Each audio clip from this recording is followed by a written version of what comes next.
So welcome everyone, सगळ्यांचं स्वागत आहे. सोडूया आपण सोडवली गणित आहे ती पाहूया आपण. ओके, चला. लेसन नंबर 4 आहे आपला. क्वेश्चन काय बघा, रिपीट करतो मराठीमध्ये, इंग्लिशमध्ये सुद्धा. A 6-meter long wire made from an alloy that is nichrome is shaped into a coil and given for producing heat. It has a resistance of 22 ohms. Can we get more heat if the wire is cut into half of its original length and shaped into a coil?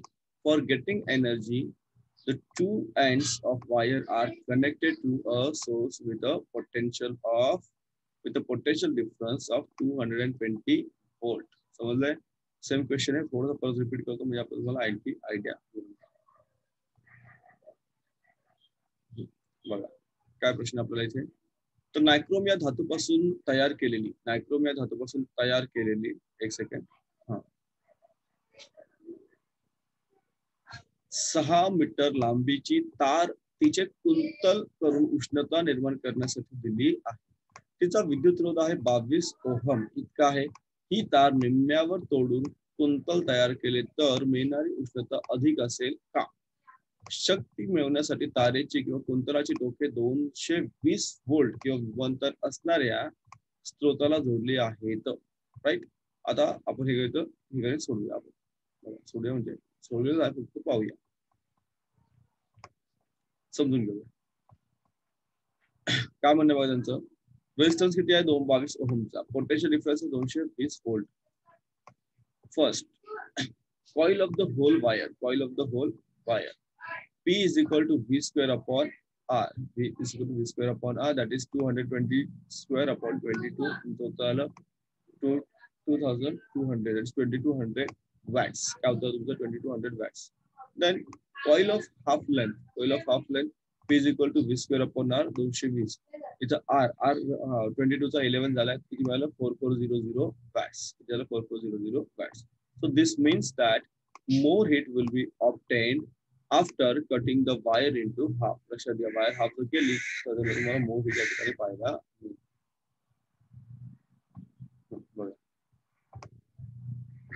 विद्युतरोध किती आहे? 22 ohm. तुम्हाला already दिलेला आहे विद्युतरोध 22 ओहमचा. विभवांतर किती आहे? 220 व्होल्टचं.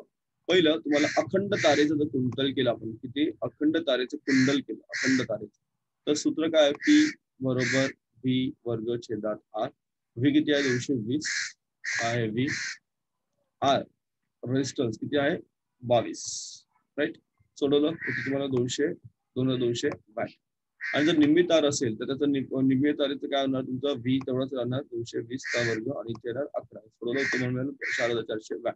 म्हणजेच काय, जर तार आपण निम्मी केली, लक्षात घ्या, तार काय केली आपण? निम्मी केली तर उष्णता जास्त मिळेल. तार निम्मी केली तर उष्णता कशी मिळेल? तुम्हाला जास्त मिळेल. हा एक प्रश्न बघितला आपण. आणखी प्रश्न पुढे पाहूया. सोडवलेला आहे तुमच्या पुस्तकात. Sorry. A cell is connected to a 9 ohm resistance because of which heat of 400 joule is produced per second due to current flowing through it. Obtain the potential difference applied across the resistance. Potential difference apply काढायचा आहे. What is the formula given, guys? काय formula दिलेला आहे बघा. Heat is what? 400 joule per second. That means 400 joule per second. That is P. P चा हा formula P तुम्हाला मिळाला इथे. P चा आणखी formula P is equal to V square upon R. P is equal to V square upon R. तुमचा P गेला. इथली राईट हँड साइड, इकडची राईट हँड साइड उठून घेतली. So what do you get here? V square is equal to 400 upon V square. 400 is equal to V square upon 9.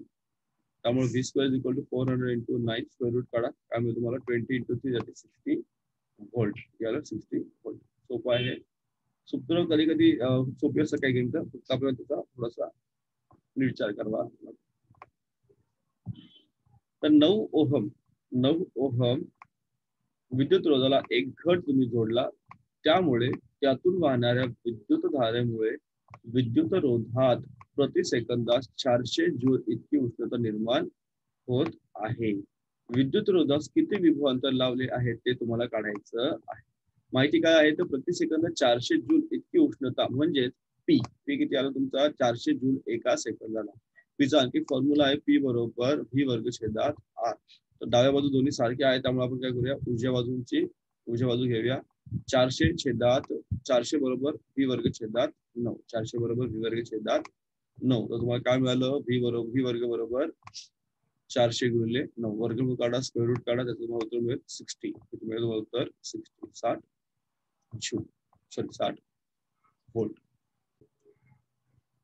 पुढचा प्रश्न आपण घेऊया पेज नंबर नेक्स्ट पेजवरचा आहे क्वेश्चन. आधी इंग्लिश मध्ये घेऊ मराठी घेऊ. So what is example 3 guys? An electric iron uses a power of 1100 watt when set to higher temperature. If set to lower temperature, it uses 330 watt power. Find out the electric current and the respective resistances for two settings. The iron is connected to a potential difference of 220 volt. 220.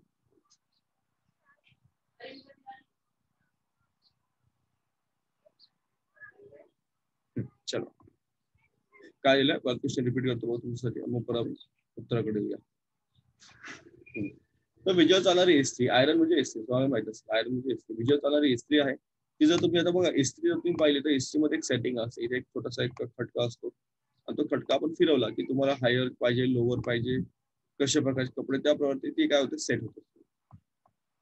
तर उच्च तापमान निर्धारित जर केले तर तुम्हाला ती 1100 watt विद्युत शक्ती वापरते.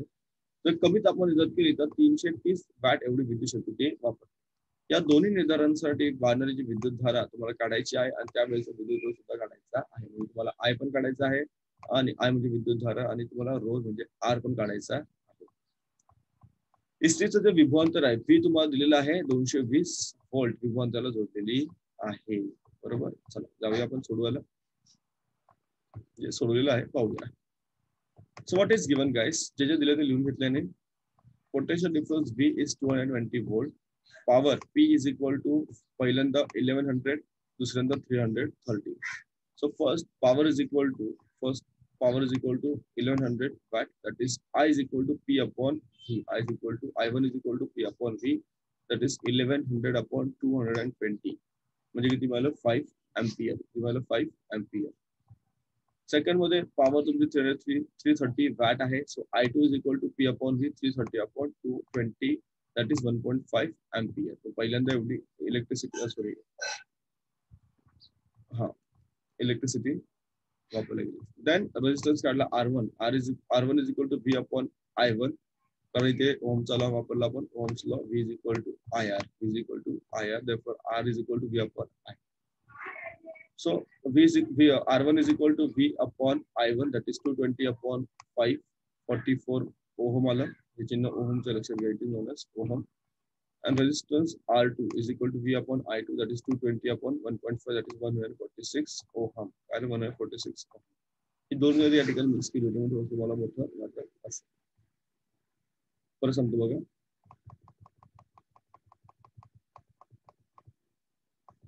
तर दिलेली माहिती आधी लिहून घेतली त्यांनी काय काय माहिती तुम्हाला दिलेली आहे या ठिकाणी.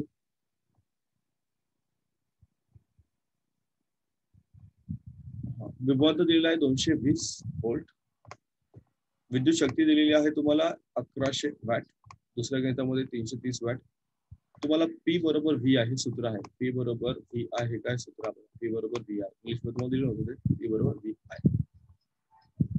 P आहे 1100 वॅट. तर I1 काढूया आपण. P छेदात V 11 220 5 ampere. नंतर B साठी 330 असेल तर काय आहे 1.5 एम्पियर. नंतर विद्युत रोध काढूया आपण. या ठिकाणी ओहमचा नियम वापरायचा ohm's law V is equal to IR म्हणजे R बरोबर V upon I. किंमत टाका तुम्हाला मिळेल 44 ओम आणि 146 ओहम अशी ती गोष्ट आहे. तीन गणित या ठिकाणी आपण पाहिलेली आहे. पुढचं गणित पाहूया. सोडवलेली गणित आहेत ती आपण थोडस रिवाइज करतोय असं म्हटलं तरी चालेल.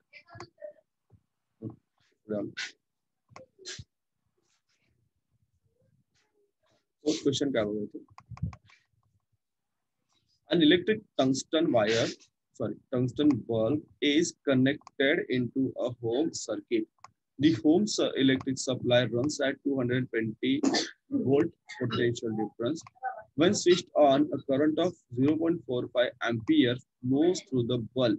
What must be power, that is wattage, of the bulb if it is kept on for 10 hours? How many units of electricity will be consumed? हा प्रश्न या ठिकाणी आपल्याला आहे. तुला सांगतो बघा काय प्रश्न आहे तुमचा. एक विजेचा दिवा आहे, टंगस्टनचा विजेचा दिवा. आता पूर्वीचे दिवे तुम्ही पाहिले असतील ना, आता तर नाही आहेत, पण म्हणजे बऱ्याच ठिकाणी कमी झाले ते. पण तुम्ही जर जुने दिवे पाहिले असतील, लाईटचे दिवे, तर त्याच्यामध्ये तुम्हाला माहिती आहे की एक अशा प्रकारे असे दिवे पूर्वीचे होते. त्याच्यामध्ये अशा प्रकारे पाहिले फिलामेंट वगैरे असे पाहिले असतील. तर हा जो विजेचा दिवा होता, हा टंगस्टन दिवा बल्ब घरी परिपथामध्ये बसवलेला आहे. म्हणजे आपल्या ह्याच्या नेहमी रेग्युलर सर्किटमध्ये वापरतात. हे दिवे खूप तुमच्या आईवडिलांना विचारलं तर तुम्हाला ते सांगतील की अशा प्रकारे दिवे होते, त्याचे वॅट होते 40, 60 वगैरे वगैरे. तर घरगुती विद्युत पुरवठा 220 व्होल्ट इतक्या विद्युत विभवांतरावर चालतो. सर्वांना आपल्याला माहिती आहे 220 व्होल्ट आपल्या घराचं विभवांतर पोटेन्शियल. तर चालू केल्यावर जर 0.45 अँपिअर इतकी विद्युत धारा दिव्यातून वाहत असेल तर दिवा किती वॅट विद्युत शक्तीचा असला पाहिजे, आणि हा दिवा जर तुम्ही 10 तास चालू ठेवला तर किती युनिट वीज खर्च होईल. कारण आता तुम्ही पाहत असाल की महाराष्ट्रामध्ये सध्या हे वीज आणि याचं जे राजकारण आहे ते सुद्धा खूप पसरलेलं आहे. असू द्या, वीज बिल वगैरे. चला तर काय देऊ तुम्हाला पुढे, सोडूया आपण, म्हणजे सोडवलं पाहूया. So what is given to us, guys? Potential difference given to us is 220 volt. Current is 0.45 ampere. Power is equal to P is equal to V, that is potential difference V into current, that is A. 220 गुणिले 0.45 99 watt. Power किती आपण 99 watt. The bulb must be power for the bulb must be of power 99 watt. आता जर 10 तास वापरला तर किती होणार, 99 गुणिले 10 म्हणजे किती झाले 990 वॅट, म्हणजे 0.99 किलो वॅट याचा वापर एवढा होणार. ठीक आहे, चलो काय बघा इथे दिलेली माहिती तुम्हाला दिलेली आहे की विभवांतर 220 व्होल्ट आहे. विद्युतधारा 0.45 अँपिअर आहे. विद्युत शक्तीचं सूत्र वापरलं V गुणिले I, 220 गुणिले 0.45 उत्तर 99 वॅट. तर दिवा 99 वॅटचा असला पाहिजे. 10 तास जर वापरला तर तुम्हाला 99 गुणिले 10 म्हणजेच 990 वॅट वापरला आहे, म्हणजेच 0.99 किलो वॅट इतकी वीज खर्च करेल. किती, 0.99 युनिट. 1 युनिट म्हणजे 1 किलो वॅट, लक्षात घ्या. 1 युनिट म्हणजे किती, 1 किलो वॅट. 0.99 किलो वॅट म्हणजेच 0.99 युनिट. हे आपल्या घरचं वापरतो, लक्षात घ्या. आपल्या घरचा जे वापर ना युनिट मध्ये असतो. तुम्ही जर कधी लाईट बिल वगैरे बघितलं तर तुम्हाला त्या ठिकाणी नक्की ते जाणवेल.